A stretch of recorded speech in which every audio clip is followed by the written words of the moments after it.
Hi, good morning everyone. Good morning. Okay. Good evening. Good evening. Yeah, I just flew in from US. No, actually. Great. So I'd like to take the opportunity now to welcome Mr. Kiran to hand over the bouquet to Mr. Vasudevan. Thank you for joining us today.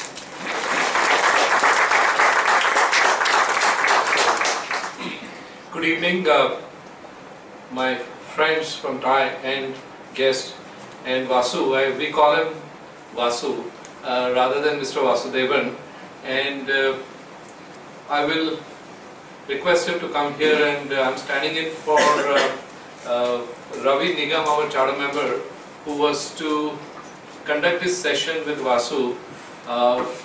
Ravi is not well, he has been traveling a lot and he has a bad throat, so I had mentioned to him that if he gets any better he should come here.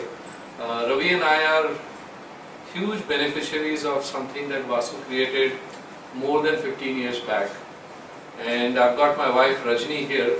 She was the one who spotted it. We were driving on Bane Road, and Bane Road at that time was like a country road, undivided. And when you came to where we live right now, near the, after Veritas Symantec, it was pretty much like end of Pune. And we had gone to see a land to buy. And we were coming back, and she told me, you know, ये जो अंदर गली जा रही है, तुमको दिख रही है क्या?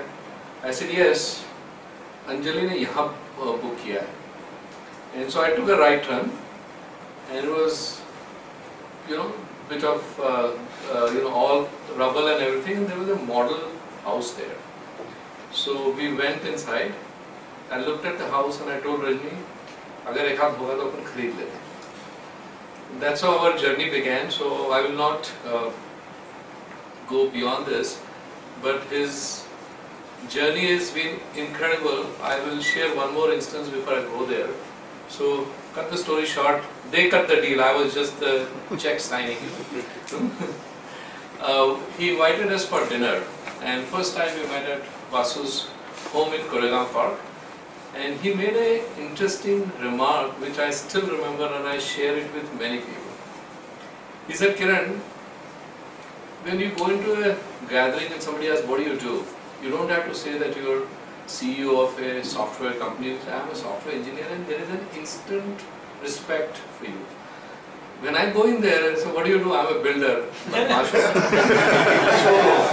So I have to work hard to build a reputation otherwise, and that remark has stayed with me for more than 15-16 years. So that's Mr. Vasudevan. Vasu, warm welcome. Thank you. In spite of all the technology, sometimes it's a good idea to go back to the old ways. So when I realized that I have to, do a copier for Vasu, the information Ravi sent, I just printed it and used my ink pen. I'm actually quite fond of my ink pens. So I've written stuff down, and I think this was probably the most, efficient. Somebody asked me, "कि mobile पे आपने क्यों नहीं लिखा?" मैं कहा नहीं लिखा यार, क्या करें? It's because a technology person has to interact with a raw person, so it goes to the whole time.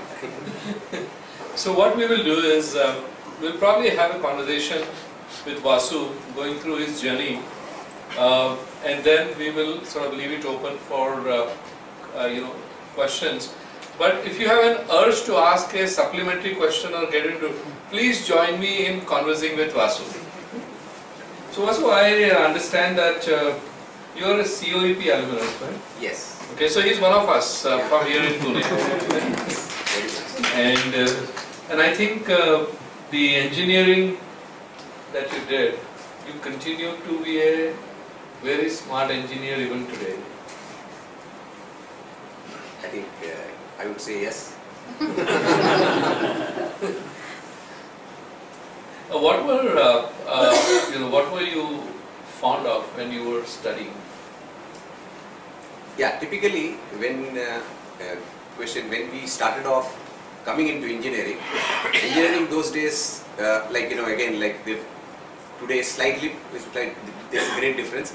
There it was either you become an engineer or a doctor, and if you don't get engineer or a doctor, then you do accounts, which should have been the other way around. But anyway, I ended up doing engineering because I was good in maths and I liked engineering field. That point of time, there was no vision that I would be doing civil engineering.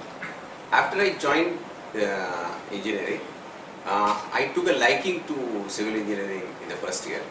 Probably it was the easier way route because you don't have to score very high to get into civil engineering. So anyone, if you are passed, you will get into civil engineering. So maybe any one of those reasons, but I took civil engineering and graduated in civil engineering. And after civil engineering, the initial period was of confusion, what I should do, how I should start, what I should do. Right from the beginning of my career, as I was planning my career, one thing I was clear, that I wanted to be an entrepreneur. And for me to be an entrepreneur, I don't know where it came from, because in my ancestral time, there was no one who was an entrepreneur. I was the first generation entrepreneur. And in fact, when I, ventured this decision and brought it up in the family with my dad, there was very mixed reaction on his face. He was stunned first, shocked, and he couldn't say no to me because the way I put it and the way enthusiasm I had in it and the excitement with which I said I'm going to do this, he had no heart to say no to me. I could understand that, but he said, think it over and then do. So, and that's how I started entrepreneurship.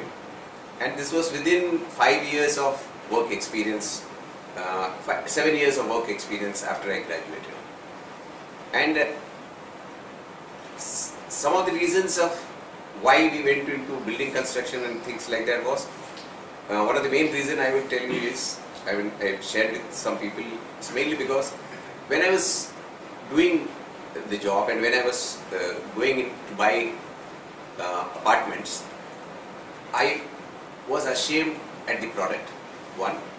And when I tried to interact with the developers, I was very angry with the treatment which the developers give.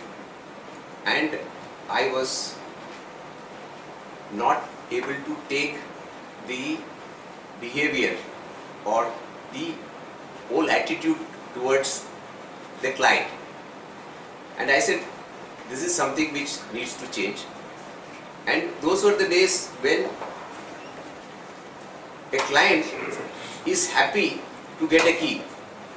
He is in no position to argue in terms of what he is getting.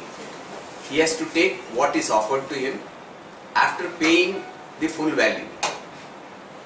And this was something which was not acceptable to me, and I said I should come from contracting. I was doing contracting at that time. So from contracting, I should also come into real estate development. I am born and brought up in Bombay, but Bombay was an area where for a startup person to have resources to do a development work was very difficult. And essentially I also analyzed, I thought, let me do it in a location where land cost is cheaper than construction cost and the engineering input value addition which we do will be appreciated and we can be a successful person. Whereas in Bombay it was, as I said, no client ever expected or even dreamt that he will get a good product. So then we came to Pune and we started doing this and we started making landmarks here, and we were probably the first few builders who really set benchmarks in terms of what is quality. Bombay and all came to those quality levels much 10-15 years ago at 5 times the price or 10 times the price. So that is how I came into residential building and came into Pune. And some of you have visited where we live. There is saying in Paradise when we're about like 15-year-old society now, 17-year-old society, and when Vasu was involved, we would want something, and my wife Rajni can attest to it. There was a saying that if our demand is reasonable and it adds the value to the society, Vasu will not say no. And he has